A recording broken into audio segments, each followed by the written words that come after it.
Վարչապետ Նիկոլ Փաշինյանը սեպտեմբերի 26-ից 27-ն աշխատանքային այցով կգտնվի Ամերիկայի Միացյալ Նահանգներում։ Նյու Յորքում Հայաստանի Հանրապետության վարչապետը կմասնակցի ՄԱԿ-ի գլխավոր ասամբլեայի 80-րդ նստաշրջանի աշխատանքներին եւ հանդես կգա նստաշրջանի բարձրաստիճան քննարկումների հատվածում։ Մահացել է հայկական ծագմամբ ռուսական կինոռեժիսոր հեռուստառադիոհաղորդավար Տիգրան Քեոսայանը, տեղեկությունը հայտնել է կինը Russia Today մեդիա հոլդինգի ղեկավար Մարգարիտա Սիմոնյանը։ Հունվարի սկզբին Սիմոնյանը հայտնել էր, որ իր ամուսինը կլինիկական մահ է վերապրել եւ գտնվում է կոմայի մեջ։ Հայազգային կոնգրեսը չի պատրաստվում դաշին կամ միասնական քաղաքական շարժում կազմել ոչ Ռոբերտ Քոչարյանի, ոչ էլ Սերժ Սարգսյանի ղեկավարած քաղաքական ուժերի հետ ազգային ժողովում հայտարարել է Հայազգային կոնգրես փոխնախագահ Լևոն Զուրաբյանը։ Այս մասին նա հայտնել է անդրադառնալով վարչապետին անվստահություն հայտնելու հիմքերին։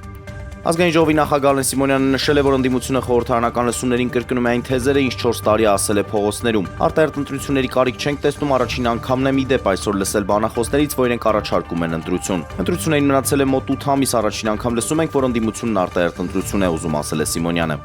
Ես ԱՄՆ նախագահին ասացի, որ մեր հարաբերությունները նոր էջից սկսելու ժամանակն է Նյու Յորքում, լրագրողներին ասել է Վրաստանի նախագահ Միխայիլ Ղավելաշվիլին, ամփոփելով իր այցի արդյունքները։ Ըստ նրա ԱՄՆ նախագահն իրեն խոստացել է հարաբերությունները մաքուր էջից սկսելու հարցին կվերադառնա։